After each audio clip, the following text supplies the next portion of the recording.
Ayun, what's up mga chong? Panibagong video na naman tayo. Feeling vlogger na naman ako. And yon, it's Saturday morning. Thank God, it's a weekend. And yon, gumising tayo ng around 7:30. Pero may mga inayos pa tayo. So, ito yung morning routine natin. Siyempre, nagkakape tayo. Pero una muna is inom muna tayo ng tubig. Yan, para may fluid sa katawan natin.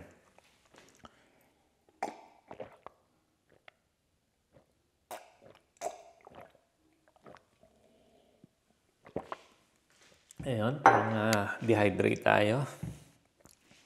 And yun, normally ano bang ginagawa natin? Unang gagawin natin, alam nyo ba kung ano? Yan, siyempre dito sa Australia, kailangan nating maglaba. So, yan ang first order of business natin. Kailangan natin maglaba. Ayan. Ayan, kung makikita nyo mga chong, tambak yung ating labahan. So, normally, naglalaba ako ng weekends.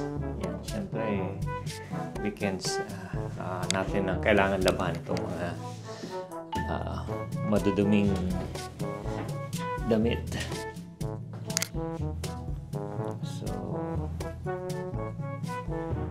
syempre, wag natin pagaluin yung mga decolor sa mga puti. So, dadalawang salang lang tayo. So, itong ating laundry is 10 kilograms. So, hindi natin masyadong pinupuno. So, isang salang tayo ngayong Saturday. Tapos, bukas, another salang ulit tayo.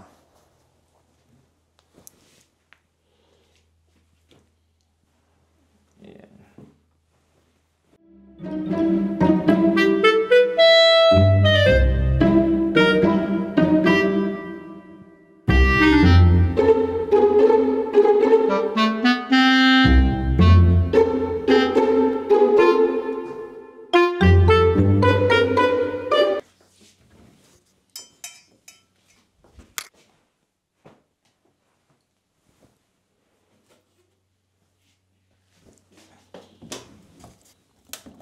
So, yan. I guess, okay na yan.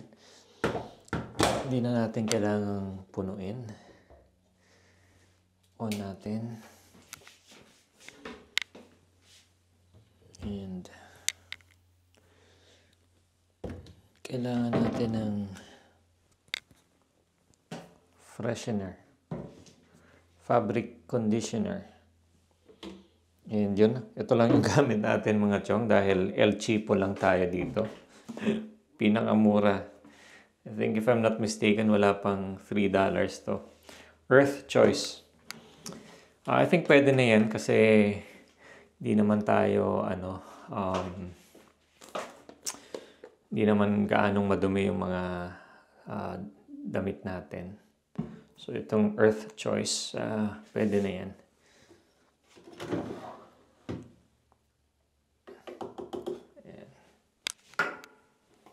So, lalagyan lang natin ng tig-isang cup nito from sa fabric conditioner.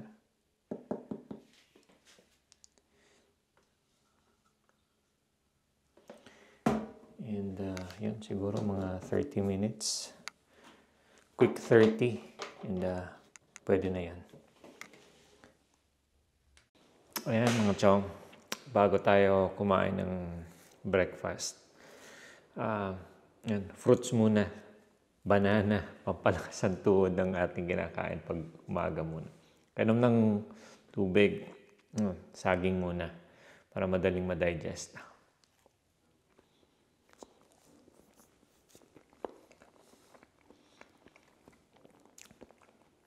So normally pag umaga, light breakfast lang talaga ako. So, even pag may work, ang ginagawa ko, coffee, banana, and salad. Tapos, yun, after 4 hours, saka na ako mag-lunch. So, sa ngayon guys, at my age, puro light meals lang. Takot tayong diabetes.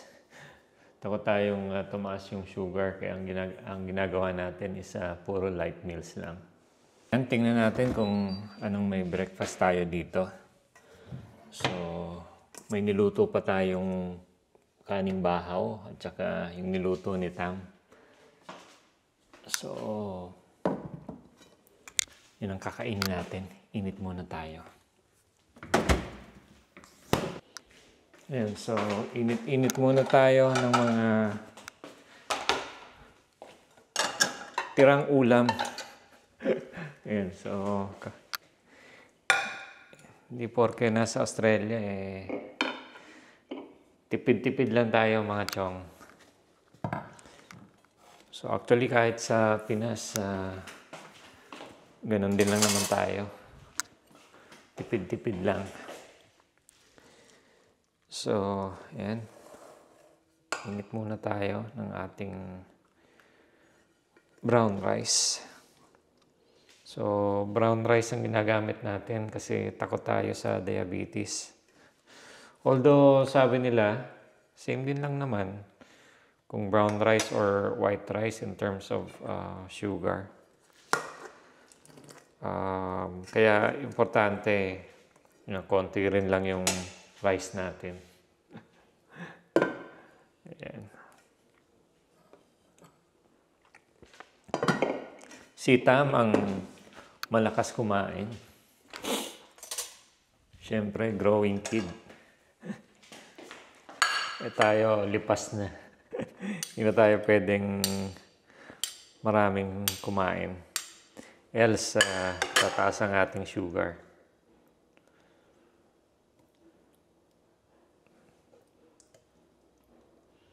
So, chicken curry ang ating pangat na ulam. Bicolano tayo pala, mga chong. So, kaya mahilig tayo sa maanghang. Lalo na si Tam, naku, super hilig sa anghang.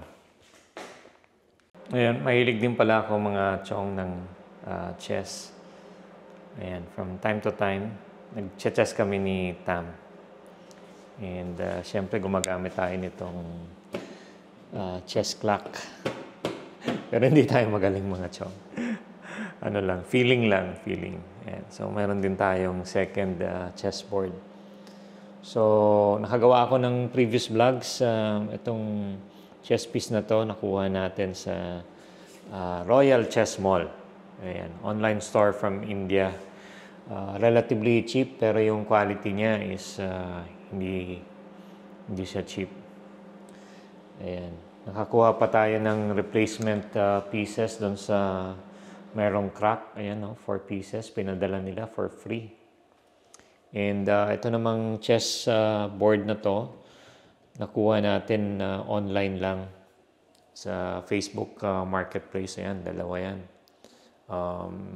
I think if I'm not mistaken, 20 inches tong diameter nitong chessboard. Maganda siya, good quality. And kain muna tayo mga chong. Sarap ng pangat.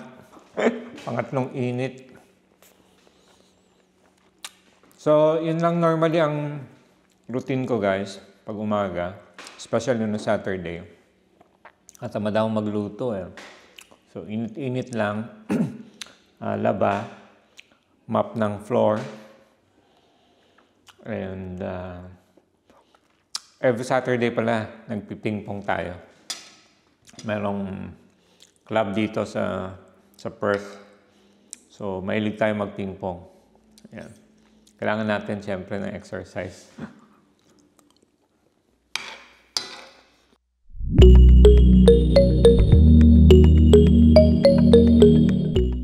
Mga chong, lumabas muna tayo para mag-jogging or walking. Yan, dito sa area. Ito yung kagandahan dito Ayan, ano lang tayo, nakapambahay. Actually, pwedeng lakarin, kaya lang nagsasakyan tayo. Nakapambahay lang tayo. And yun, ito yung area dito sa amin. So, ayan. So, park siya, and then residential dito sa side.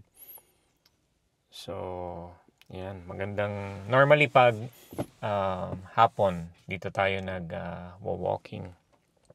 Around 45 minutes a day. Yun. So, magandang exercise yan, especially sa edaran natin. Yun. Ayan, walking tayo dito sa Robinsons Park. And yun. That's a good way to start the day. Papawis. Although, hindi na ideal yung init kasi medyo harsh na. Pero hindi naman tayo magtatagal. Saglit lang naman. And yun. Yan yung view dito. So, syempre, maraming mas magandang park dito. Pero ito is, this is good enough. And malapit lang sa bahay natin. So, pwede nga siyang walking distance. Pero, most of the time, ano na lang tayo, sasakyan. Pwede rin mag-bike. Ayan. So, yun ang kagandahan dito. Kung sa Philippines, ang pride natin is yung malls. Dito is, ang pride dito is yung parks. Almost in every corner may parks. Kaya ang mga trip ng mga tao dito is picnic, barbecue with the family, and yun. Especially on weekends, mostly barbecue lang yung mga tao dito. Ayan.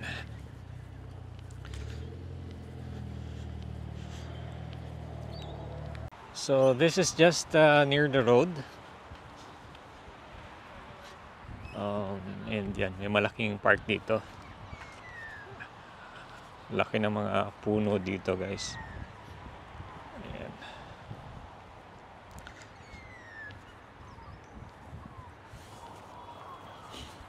So right now, taas yung araw pero maganda, Baguio weather. So actually, tapos na yung summer. If I'm not mistaken, spring na ngayon.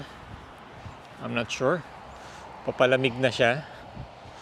Pero actually ganito lang yung gusto ko eh. Parang Baguio weather. Kasi pag winter naman, mas mahirap, mas nakakatamad, mas most of the time pag di ba sa atin sa Philippines, kapag summer, we tend na magstay sa bahay dahil mainit. Ganon din pag winter. So mapipilitan kang magstay na sa bahay kasi sobra naman lamig. So may pros and cons pag malamig. Definitely.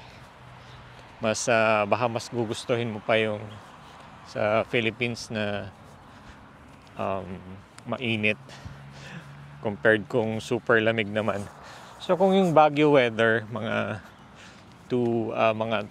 18 up to 18 degrees, 15 degrees siguro okay lang. Pero pag yung mga 4, nahihirapan na tayo sa pagising sa umaga, sa gabi. Ayan. Magandang park din dito pala sa ano ba to? Play area yung mga kids. So laging part yan ng park dito. So yan, maganda dito kasi unlike sa Philippines, normally yung mga play area for kids nasa mall. Ito talagang nasa park siya. May mga slides. And yun ang kagandahan dito, yung mga parks din, may mga built-in barbecue na electric. So pwede kayo mag-barbecue. Normally, linisan nyo lang, clean as you go. Tapos, yan, pwede ka na mag-barbecue. Siguro mga 2 or 3 ikot lang tayo. Okay na yun. It's better than nothing at all. Kahit yung mga baby steps lang. Alam nyo naman, matanda. Kailangan natin ng konting cardio exercise. Yan. Beses tayo pupunta rito at ilang beses na rin tayo nagpapadala sa iyo.